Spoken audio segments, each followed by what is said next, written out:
Здравствуйте! В эфире телепередача Level Up и я, Даша Капитанова. Совершенно случайно я узнала, что в нашей стране есть такая тенденция, когда владельцы дорогих швейцарских часов отдают их на ремонт за границу, потому что не доверяют отечественным мастерам. Я задалась целью отыскать такую мастерскую, которой вы можете доверить свое драгоценное детище или часть вашей коллекции. Мастерская «Часовщик». Ее старший мастер и технический директор Зинченко Григорий сегодня развеет нам все страшные мифы. А самое главное, здесь помогут вам реанимировать ваши часы и подарить им вторую и даже третью жизнь.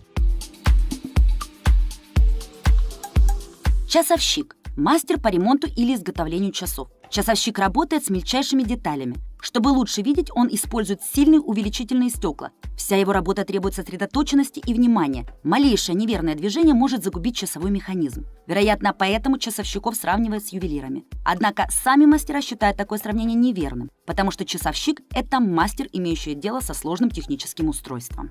Здравствуйте, Григорий. Здравствуйте. Начнем с самого интересного. Пока я ждала вашей аудиенции, я стала невольным свидетелем, как к вам приходили клиенты. Да, это такая достаточно благородная дама, которая по секрету возмущалась, что в часовом деле ее уже неоднократно обманывали. Вот вы знаете, мне кажется, это такая кропотливая работа, и тот, кто занимается этим бизнесом, в принципе обмануть не может. Нет, это же сущность человека, это не зависит от бизнеса. Я думаю, это в любой сфере. Один хочет взять больше, один хочет взять меньше, один хочет взять чужое. Это не имеет значения. Это внутренняя этика человека. А с какой целью? Как происходит обман? Цель, я думаю, обогатиться. Я имею в виду сам процесс. Клиенты, которых вы услышали, увидели, они говорили о том, что пытались подменить часы. Насколько подменить, это очень сложно. Rolex Daytona, да, комбинированный металл, то есть золото, сталь. Вероятность того, что у вас в сейфе лежат такие же часы с таким же циферблатом, просто минимальна. Час-два нужно, чтобы подменить механизм. То есть, возможно, это можно, но я не пробовал. Вы не сталкивались, да, с такими вопросами? Хорошо. А скажите, были ли такие случаи, когда вы не брались за дело, что уже невозможно было отремонтировать часы? Есть, во-первых, группа часов, которыми мы не занимаемся просто из принципа. Как это из принципа? Потому что мы занимаемся только швейцарскими, немецкими брендами, и уровень это бизнес и выше. И лакшери, да? Премиум класса. Да? Лакшери, премиум. Вы знаете, сколько процентов швейцарских часов в мире продается? Я этим, честно говоря, не Китайский 80%, а швейцарский 3%. Возможно, да. Зато прибыль Швейцария получает 40%, а Китай 30%, несмотря на такое соответствие. У вас приобрести часы невозможно сделать на заказ, только отремонтировать. Где вы обучаетесь этому мастерству? Во-первых, это, скажем, на протяжении лет жизненной. Есть школы, где мы повышаем квалификацию. Это в нашей стране или за границей? В нашей стране ничего нету. И на просторах бывшего Советского Союза уровня такого нету и вряд ли будет. Только Швейцария, Штаты и все. То есть никто больше не обучает. Скажите, почему вы выбрали для себя такую профессию? Не знаю. Это, наверное, внутренние вызовы какие-то. А где-то работали до этого? Вообще до часового дела? Давным-давно, это около 9 лет назад, я был торговым представителем, и меня пригласили в магазин часов. Там я познакомился с часовщиком. Произошло какое-то такое, скажем, внутри искра загорелась, и захотелось попробовать. Часовщик. А какими должен человек обладать чертами характера, чтобы заниматься этой профессией? Тоже сложно. Банальное терпение, это уже естественно. Нет, это можно все наработать. У нас в мастерской 3 часовщика, у всех разный темперамент, разный характер. Общее это просто любовь к часам, а нету такого. Ты родился, так, ты будешь часовщиком. Нет, такого нет. Можно любого научить. Мне кажется, что часовщик, это именно призвание. Не знаю. Вы меня сейчас так разубеждаете спокойно в этом. Что угодно. Доктор, часовщик, еще такие пару профессий. Мне кажется, действительно нужно родиться и знать там с 2-3 лет на часы стоять, смотреть, которые эти тикают. Может быть. Я же сужу со своей колокольни. То есть, как по мне, это все просто. Подумаешь, там 5-7 лет поучился, потом 5-7 лет еще поучился, а потом начинаешь работать. Для меня это просто, кому-то это сложно. Чтобы отремонтировать первые часы, я потратил несколько лет обучения, сидел, слушал, читал, тренировался. Бывают ли женщины мастерами? На моей практике, да, есть 2 женщины, которых я хорошо знаю. Очень редко, но сейчас это довольно-таки набирает обороты, но не у нас. Это Европа. В Европе. В Европе, да, это присутствует, и есть мастера очень серьезные, в Штатах тоже есть. Почему у нас этого нету, я не знаю. Раньше было, но тоже был очень маленький процент, 2-3% из 100.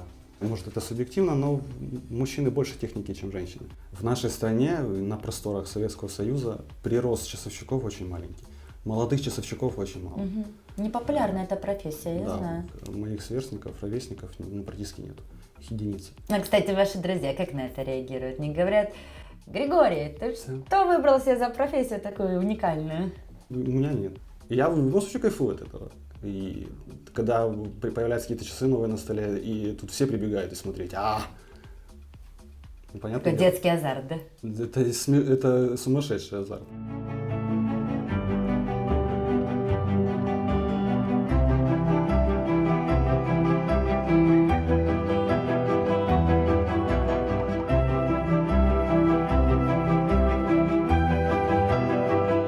Зачастую ведь дорогие часы покупают ради повышения собственного статуса, да, какого-то, ну, как бы доказательства. Не всегда, ну да. Не всегда. Вот давайте поговорим там, где не всегда. Мне вот интересно вот эта фанатическая любовь к дорогим часам. Почему? С чем она связана? Следит за временем, тиканье, что ощущает человек? Вот эти вот все составляющие. Нет, вообще часы как инструмент времени, они уже давно перестали существовать. То есть это в основном аксессуар, в первую очередь. Аксессуар технический. Допустим, если взять там, 20 лет назад было модно носить часы там, 35 миллиметров, 38 миллиметров, то сейчас это вот такой размер 45-50. Крупные, да? Крупные, да. И не имеет значения, мужские или женские. То есть сейчас часы в основном женщины даже носят мужские. Но тем не менее, почему-то цена на часы очень высокая. На очки тот же самый аксессуар, который... Ну, как правило, когда мы здороваемся, когда мы общаемся, первое, что мы обращаем внимание, это руки, правильно? Обувь. Это первое, что двигает людей носить часы. Так же, как носить кольца, носить украшения какие-то. Как Коко Шанель говорила, да, у вас не будет второго шанса произвести первое впечатление. То есть часы являются как бы нашей визитной карточкой. Ну, в основном, да. Даже если взять недорогие часы, даже если можно взять японские часы, то есть там то же самое. Те же самые эффекты работают. Но вас удивляли какие-то часы, которые попадали к вам в руки, с которыми вы не знали, что делать, несмотря на то, что они швейцарские, или они какие-то Да, были сразу очень хочется оригинальные. открыть и посмотреть, что там. Да, какие-то, может быть, редкие. Есть такие часы, как Skydweller. Они были в нашей мастерской. Имел честь их смотреть и их ремонтировать. Ремонтировала вся мастерская, то есть это была не сугубо не одна работа одного мастера, это все мастера были задействованы. Чтобы вы понимали, коробка от этих часов стоит около 50-60 евро, тысяч, только коробка. А сами часы, там цена колеблется от 1 до 2 миллионов. А где можно приобрести такие часы? На аукционах? Швейцария. Или в обыкновенных магазинах? Нет, в обычных магазинах однозначно нет. В наших магазинах, которые на нашей территории, только по заказу, никто не привезет их. Просто так, посмотреть. Ну, то есть я представляю, если выходит новый телефон, да, который мы ждем год и становимся в очереди, чтобы быть первыми обладателями, часы можно тоже годами ждать, да? То есть заказывают. Есть абсолютно серийные часы, которые клиенты обращаются в Швейцарию, и есть ребята, которые живут на нашей территории, то есть в Украине, и они просят сделать какие-то изменения, там, надпись на крышке, хотя ее не видно, и платят за это хорошие деньги. А в чем причина? Почему? Просто собственное желание Я или им думаю, не нравится что- вот как бы изначально Я думаю, оригинал? что это какое-то внутреннее... Тюнинг, да? Да, Тюнинг добавить получается. да. Скорее всего, да. Вообще, на самом деле, вопрос в том, что когда ты покупаешь часы за несколько миллионов, да, например, вообще сам факт того, что они могут выйти из строя, и их по гарантии, мне кажется, вечно не обслужат, вот меня лично удивляет. Это же механика. Любое масло за 3-5 лет высыхает. Здесь работает наша Земля, притяжение, солнце. Тем не менее, производитель не обслуживает, да, по часы, гарантии. неважно какие часы, сколько они стоят, $1, $10, миллион, 3-5 лет масло высохло. Часы начинают работать на износ. Необходимо сделать репассаж, это французское слово. Репассаж — это масло вот это. Это да, полностью разбираются часы, моются в нескольких растворах. Моет в основном это мойка автоматическая, есть механические, но, как правило, в основном все пользуют автоматические. Потом это все собирается и смазывается именно тем маслом, которое требует производитель. А сколько по времени это длится? Сам непосредственно сборка часов после мойки, она, она там 2-3 часа, это недолго. Это недолго. Да, но идет тест. То есть каждые часы нужно протестировать во всех режимах, протестировать их на цикломате. И через несколько лет, в принципе, тот же человек опять к вам обратится, потому что опять нужна будет такая профилактика, 3-5 да? лет, да. Поэтому у вас постоянные клиенты, Да, у нас правильно? то есть клиенты мы работаем на наших клиентов, клиенты к нам возвращаются. То есть это тот бизнес, в котором ты работаешь с одними и теми же людьми, по сути. А было такое, что были какие-то конфликты, да, например, или были недовольны результатом? Сколько людей, столько мнений. Вы просто работаете, понимаете, в таком лакшери-сегменте, определенного уровня, где, я думаю, и требования у людей, соответственно. Нет, абсолютно нет. Есть группа людей, которые понимают и которые не понимают. И неважно, какой статус, какой у него кошелек. Вопросы одни и те же, абсолютно. Человека, которого часы там за $2000 на руке, которого там за 20. Какие вопросы? Почему отстают, почему спешат, почему остановились, почему перестали блестеть? Одни и те же вопросы. Почему так дорого, почему так дешево? Одному человеку кажется, что это обслуживание дорогое, одному кажется, что это недорого. А как вы отвечаете на вопрос, почему дорого, почему дешево? У нас прайс, в принципе, ниже, конечно, чем в Европе, но это общемировая практика. Человек, который покупает часы за $10 000, он прекрасно понимает, сколько стоит обслуживание. Это как автомобиль, опять-таки сравним. Покупаешь Мерседес, ты понимаешь, что ты будешь на обслуживание платить деньги. Допустим, когда клиент возмущается, что его часы начинают спешить, а элементарно летел куда-то отдыхать, бизнес была у него встреча в другой стране, он проходил через рамку в аэропорту, часы просто намагнитились. Устраняется эта проблема за 3-5 минут, но в возмущениях так часов на 20 может быть. То есть человек начинает тебе сначала писать в Viber, WhatsApp, потом начинает приезжать, рассказывать, хотя это все легко устранить. Самостоятельно или все равно только у профессионала, да? Самостоятельно в любом случае нет. Есть какие-то определенные правила хранения часов? Желательно часы носить на руке. А если коллекционер, у них много часов? У них есть тумбочки, так называемые цикломаты, в которых они помещают часы, которые постоянно вращаются и постоянно заводят часы все время. Они постоянно вращаются из-за этого, да, что когда они находятся в движении, в движении, да? Там работает система автоподзавода, которая постоянно часы заводит. И часы все время работают. И в противном случае они выходят из строя, да, если они не часы в носке? Я открою маленькую тайну, часы носишь, не носишь, 3-5 лет масло высохнет. Без разницы, Без разницы, абсолютно. Есть благодарные клиенты, которые там на чай оставляют больше, чем стоит ремонт. Да. А есть просто люди приходят просто хвастаются. А вот, посмотрите. Вот это вот уже интересно. Да. И даже необычно, Такое бывает, да. Либо дают ссылку, посмотрите, как они, как для вас. Консультируйте, какие часы приобрести, как Нет. лучше, такого нету. Да? Нет. Все-таки, Можем вы понимаете, сказать- вы же как мастер, как часовщик. И вы же прекрасно знаете, какие могут поломаться, и ремонту не будут Я подлежать. понял, о чем вы говорите. После вопроса поломается, не поломается, или мое мнение, я всегда спрашиваю, вас интересует чисто техническая точка зрения или... Но мне вы уже сразу рекомендацию, у нас еще интервью не началось, вы уже сказали, вот смотрите, сейчас модный крупный циферблат, правильно я говорю? Технически я же не говорил, там, какой механизм. Технически я могу дать совет, возможно, субъективно, потому что это мое мнение личное. Человек должен сам решать, принимать такие решения. Я могу только посоветовать, сказать, что, не стоит, или эти часы... Но больше обращается к вам мужчины или женщины? Мужчины больше, однозначно. Мужчины больше интересует техническая сторона, а женщин больше... Что блестит, да? Визуализация.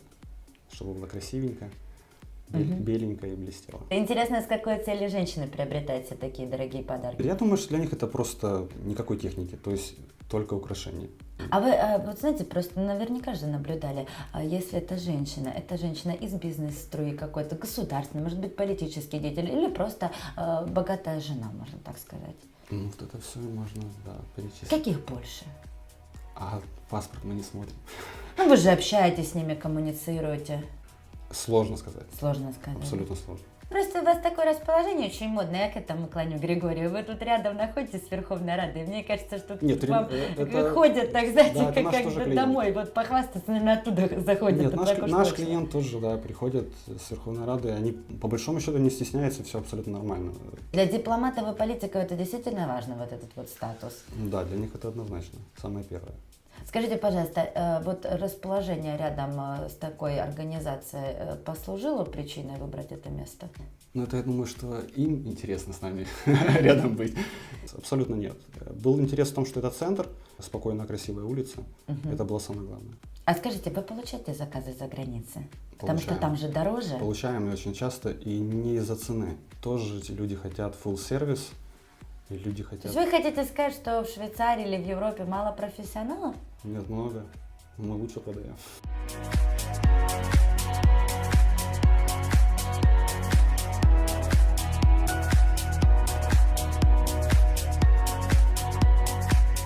Мы не можем про это не поговорить. Ситуация у нас изменилась в нашей стране. Я почему спросила про иностранных заказчиков, потому что это ни для кого не секрет. Даже если есть деньги, сейчас немножко дурной тон, но большие растраты. То есть повлиял ли кризис, скажем, на наш На бизнес? ваш сегмент, да. Нет, не повлиял. Не повлиял, да? Абсолютно. За последние 2 года развитие, можно сказать, колоссальное. Ух ты, здорово. Люди начали, наверное, деньги вкладывать в Нет, часы, да? я думаю, что появилось доверие больше. То есть люди видят, что в любой кризис, в любую ситуацию экономическую, политическую мы работаем. У нас все стабильно. У нас те же цены. тоже Вы не отношения. подняли цены? Нет, Они ничего же не- все равно приравнивались доллару к евро, Ну, который растет у геометрически прогрессии. нас изначально привязка к доллару и к евро. Мы закупаем все запчасти либо в Швейцарии, либо в Англии, поэтому мы вынуждены быть привязаны. Но коллекционеров это особо не расстраивает. Ну, я думаю, что у вас редко случается, когда человек с вами торгуется или Нет, торг говорит, уместен что- всегда. Нет, абсолютно. Торг уместен всегда, торгуется как за Rolex, торгуется также и за Vacheron. И неважно, он в платине или он там в стальной, все равно торгуется. Это нормально. Наш бизнес все равно это рынок. Мы продаем свои услуги. Ну, мне все-таки кажется, просто это такой сегмент, что даже, ну, вряд ли всегда приходят к вам хозяева этих часов, как Да, правило, есть секретарши, водители, доверенные лица, но благодарности озвучивают в телефонном режиме. А, то есть лично общается, да? Личное общение оно присутствует. Клиенту очень нравится, когда ему присылают по Viber какие-то фотографии его проблемы в часах, показывают, как устранили, им это нравится. Вы занимаетесь только ремонтом, ни продажей, ни покупкой вы не Нет, занимаетесь. мы занимаемся еще и скупкой часов, то есть выкупом. Бренды лакшери группы и премиум класса. Это в том случае, когда невозможно починить, Нет, это отремонтировать? в том случае, когда коллекционер хочет просто избавиться от своих часов в кавычках. Это когда он хочет что-то обновить, свою коллекцию, и он не хочет их ему дарить. Он идет к нам, и мы их покупаем. А разве для этого вот ломбарды какие-то или специальные аукционы? Ломбард, у него цель взять на время, а мы выкупаем сразу и сейчас. И, естественно, я думаю, И- по более и- выгодным да, условиям. намного, намного выгоднее, чем в ломбарде. То есть для коллекционера, для владельца выгоднее прийти к нам, а не в ломбард. У вас работают люди разных характеров и темпераментов. Не бывает ли у вас стычек и конфликтов? Ну, мы все люди, понятно, что бывает. Это нормально, мне так кажется. Нужно делать ошибки, чтобы потом их не делать, правильно? Правильно. На эмоциональной или на профессиональной почве? Ну, все живые, у всех эмоции. На профессиональной как раз нет. Мы в профессиональной точке зрения мы друг друга можем заменить, подменить, помочь. Мы же здесь работаем на общее дело. Да, на собственный карман. Это понятное дело. Мы здесь зарабатываем деньги. Но в любом случае мы здесь работаем как часы. То есть каждый знает свою работу. Если какая-то шестеренка, какое-то я колесо тоже выйдет сразу- из строя, есть часовщик, который там подменит тебя и поможет. Всего же знать нельзя. Вы знаете, но у нас такое, ну, в приземленном, так сказать, мироощущении, часовщик и вообще вот работа с часами, она какая-то такая вся в этом стиле, знаете, императорском, где стоит много часов, они клац. У вас все так современно, такой вот дизайн очень легкий. Это была какая-то специальная концепция. Не, ну мы же все люди современные. Почему у нас должно быть некрасивое помещение? Мы все считаем... Нет, они обычно красивые, но, знаете, такие громоздкие, такие там с кожаными диванами, Нет, коричневые там. Было, да, так у вас? Тут был кожаный диван огромный, здесь был аквариум огромный. Здесь была коричневая стена, мрачно, был приглушенный свет. А сейчас мы поменяли... Вы поменяли концепцию. мы Ну, сделали видите, больше значит, света. я прочувствовала, потому Да, что, ну, да. есть у человека такое. Мы изменили полностью весь подход к бизнесу. Мы решили развернуться или остановиться и сделать все по-новому. А в какой момент времени это произошло? Что послужило причиной? Откуда такой щелчок? Мы все хотим зарабатывать. Мы все хотим иметь какую-то популярность. Вот. И мы к этому стремимся, мы идем к этому. И если мы не увидели развития, мы не увидели, нас мало узнавали. Мы решили изменить себя и внутри, и снаружи. Мы хотим подчеркнуть этим наша собственная, я компании. Территория, так сказать, вашего семейного часового, как это, очага, да, можно сказать. Есть еще обитатели, кроме людей, это рыбы. Да, расскажите, пожалуйста, Да, это что? это вот хобби нашего руководителя Александра. Он профессиональный рыбак и без рыб жить не может. И у нас очень много аквариумов. Так дело в том, что это уже стало хобби всех сотрудников, потому что если следят, вовремя ли они поели, не больны ли они чем-либо. И вообще это место для релакса, то есть можно выйти, попить кофе, посмотреть, как они плавают. Ну, это очень хорошо успокаивает. Боже мой, вы когда занимаетесь своим делом, вы не успокаиваетесь? Мне кажется, это такая кропотливая, Нет, ну это монотонная работа, которая и так практически медитация. Смена картинки просто, все.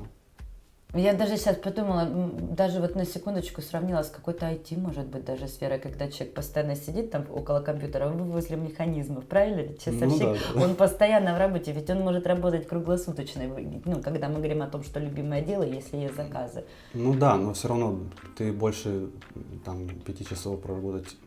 Концентрация, да? Да, ты все равно устаешь очень сильно.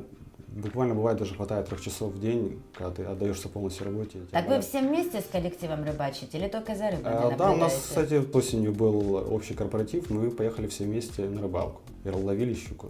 Потрясающее удовольствие.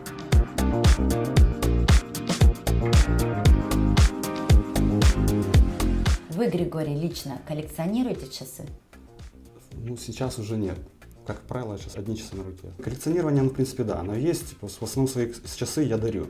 Как же так? Ну, в нашей стране вообще есть такая традиция или примета, что часы дарить нельзя. Это придумали в Советском Союзе, Даш. Часы было дорого дарить, дорого покупать, дорого носить.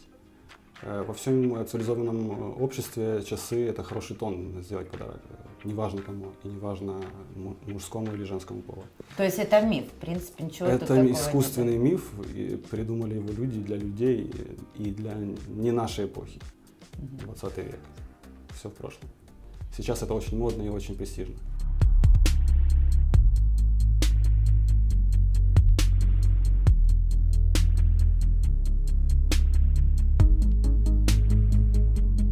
Скажите, пожалуйста, а какие планы на будущее вашей компании? На будущее мы хотим расширяться, то есть мы хотим больше предоставлять эту услугу, мы хотим, чтобы нас видели не только в центре, мы хотим, чтобы нас видели не только в этой стране, потому что мы умеем очень правильно продать свою услугу, и это подтвердят наши клиенты, рост наших клиентов.